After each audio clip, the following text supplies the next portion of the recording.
Hello everyone, welcome to dynamic study. तो आज की वीडियो में हम डिस्कस करने वाले हैं ह्यूमन रिसोर्स मैनेजमेंट की क्विज 35। तो आज का जो टॉपिक है हमारा वो ग्रेच्युटी से रिलेटेड है। ग्रेच्युटी एंड ग्रेच्युटी एक्ट के बारे में हम क्वेश्चंस करेंगे। तो ये दोनों टॉपिक आपके लेबर लॉज में बहुत ज़्यादा इंपॉर्टेंट हैं और इससे क्वेश्चन आपके आते हैं। तो लेबर लॉज के स्टूडेंट्स जो भी हैं उनको ये क्विज देखनी चाहिए और उनके लिए बहुत ज़्यादा बेनिफिशियल होगी। Let's start the class. तो सबसे पहला क्वेश्चन है हमारा, under the payment of gratuity act 1972 the maximum gratuity payable is. तो जो पेमेंट ऑफ ग्रेच्युटी एक्ट है 1972 उसमें मैक्सिमम ग्रेच्युटी कितनी पे की जाती है? ऑप्शन है आपके ₹10 लाख, ₹8 लाख, ₹20 लाख एंड ₹3.5 लाख। आप वीडियो को पॉज करके अपना आंसर बता सकते हैं। And the right answer is 3, that is option 3, that is ₹20 lakhs। Let's move forward. Question number 2. What is the qualifying service to claim gratuity? 15 years, 10 years, 5 years, no such prescription. And the right answer is option 3, that is 5 years. 5 years are must for claiming any kind of gratuity. Let's move forward. Question number 3. Payment of Gratuity Act 1972 is applicable to every shop or establishment within the meaning of any law for the time being in force in relation to shops and establishment in a state in which dash persons are or were employed on any day in the preceding 12 months। तो अगर हम payment of gratuity act की बात करें तो इसमें बोला गया है कि हर एक शॉप या कोई भी इस्टेब्लिशमेंट जो भी लॉ के द्वारा बनाई गई है उसकी वजह से उसका एग्जिस्टेंस है किसी भी स्टेट में, ऐसे में अगर पर्सन वहाँ पर कितने दिन तक एम्प्लॉयड होगा लास्ट 12 मंथ्स में, ऐसे केस में उसको अप्लीकेबल होगा वो ग्रेच्युटी के। तो इसमें आपको टाइम फ्रेम कितने लोग होने चाहिए ये बताना है, ठीक है। पर्सन्स, नंबर ऑफ पर्सन्स आपको बताने हैं। And the right answer is option 1, that is 10 और मोर पर्सन। वो जो आपका शॉप है या एस्टेब्लिशमेंट है उसमें 10 से ज़्यादा एम्प्लॉयज़ होने चाहिए। Let's move forward. Question number 4.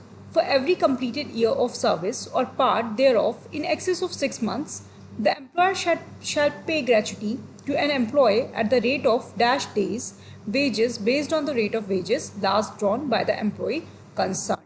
तो कितने डेज के बेसिस पर एम्प्लॉय को ग्रेच्युटी देना पड़ता है ये आपको बताना है। And the right answer is, तो ऑप्शंस आपके 25 डेज हैं, 15 days, 30 days and 7 days. And the right answer is option 2, that is 15 days. 15 days के बेसिस पे हम ग्रेच्युटी को कैलकुलेट करते हैं। नेक्स्ट क्वेश्चन है आपका, question number 5. In the case of monthly rated employee, the 15 days wages shall be calculated by dividing the monthly rate of wages last drawn by him by dash and multiplying the quotient by 15। तो basically यहाँ पर gratuity calculation का पूरा आपका जो formula है वही दिया हुआ है और वो आपको बताना है कि क्या होना चाहिए यहाँ पर, जो स्पेस आपको यहाँ पर दी हुई है। And the options are 30, 15, 26 and 25 and the right answer is option 3, that is 26। Let's move forward. Question number 6.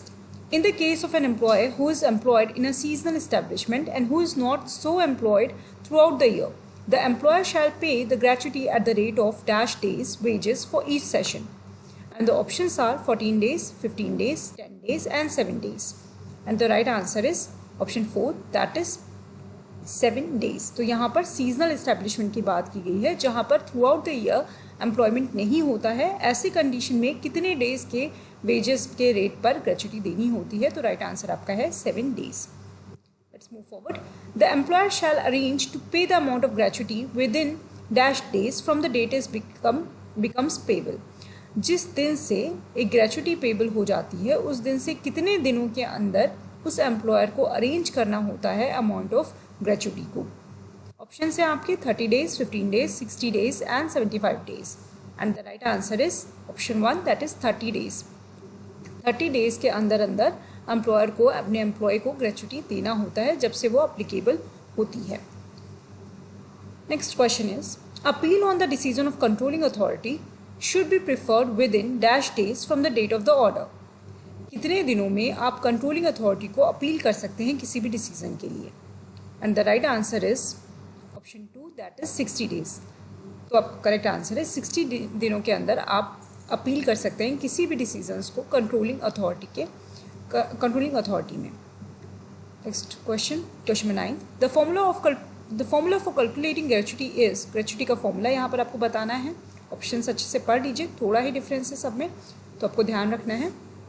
Right answer is option C, that is gratuity is equal to monthly salary divided by 26 into 15 into number of years of service. तो divide by 26, आपको ये जो 26 number है ये आपको हमेशा ध्यान में रखना है। Let's move forward.